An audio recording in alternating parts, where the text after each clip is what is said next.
मोहन काका डाक विभाग के कर्मचारी थे। बरसों से वे माधोपुर और आसपास के गांव में चिट्ठियां बांटने का काम करते थे। एक दिन उन्हें एक चिट्ठी मिली। पता माधोपुर के करीब का ही था, लेकिन आज से पहले उन्होंने उस पते पर कोई चिट्ठी नहीं पहुंचाई थी। रोज की तरह आज भी उन्होंने अपना थैला उठाया और चिट्ठियां बांटने निकल पड़े। सारी चिट्ठियां बांटने के बाद वे उस नए पते की ओर बढ़ने लगे। दरवाजे पर पहुंचकर उन्होंने आवाज दी, पोस्टमैन। अंदर से किसी लड़की की आवाज आई, काका वहीं दरवाजे के नीचे से चिट्ठी डाल दीजिए। अजीब लड़की है, मैं इतना दूर से चिट्ठी लेकर आ सकता हूँ और ये महारानी दरवाजे तक भी नहीं निकल सकती। काका ने मन ही मन सोचा, बाहर आइए, रजिस्ट्री आया है, हस्ताक्षर करने पर ही मिलेगी।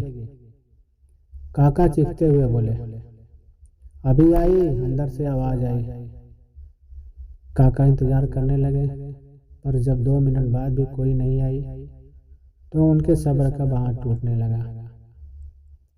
यही काम नहीं है मेरे पास, जल्दी करिए, और भी चिट्ठियां पहुंचानी है। और ऐसा कहकर काका दरवाजा पीटने लगे। कुछ देर बाद दरवाजा खुला। सामने का दृश्य देखकर काका चौंक गए। एक 12-13 साल की लड़की थी, जिसके दोनों पैर कटे हुए थे। उन्हें अपनी अधीरता पर शर्मिंदगी हो रही थी। लड़की बोली, क्षमा कीजिए, मैंने आने में देर लगा दी। बताइए हस्ताक्षर कहाँ करने हैं। काका ने हस्ताक्षर कराए और वहां से चले गए। इस घटना के 8-10 दिन बाद काका को फिर उसी पते की चिट्ठी मिली। इस बार भी सब जगह चिट्ठियां पहुंचाने के बाद वे उस घर के सामने पहुंचे। चिट्ठी आई है, हस्ताक्षर की भी जरूरत नहीं है, नीचे से डाल दूं, काका बोले।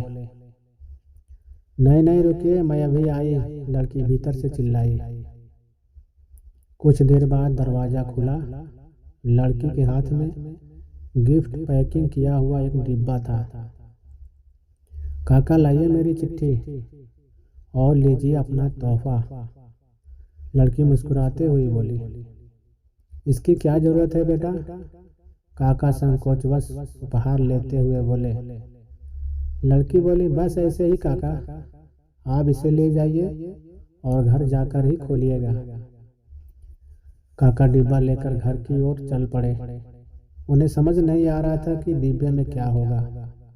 घर पहुंचते ही उन्होंने डिब्बा खोला और तोहफा देखते ही उनकी आंखों से आंसू टपकने लगे। डिब्बे में एक जोड़ी चप्पलें थी। काका बरसों से नंगे पांव ही चिट्ठियां बांट रहे थे, लेकिन आज तक किसी ने इसकी ओर ध्यान नहीं दिया था। ये उनके जीवन का सबसे कीमती तोहफा था। काका चप्पलें कलेजे से लगाकर रोने लगे। उनके मन में बार बार एक ही विचार आ रहा था, बच्ची ने उन्हें चप्पलें तो दे दी, पर वे उसके पैर कहाँ से लाकर देंगे।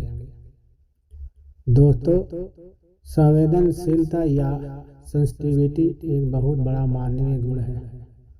दूसरों के दुखों को महसूस करना और उसे कम करने का प्रयास करना एक महान काम है।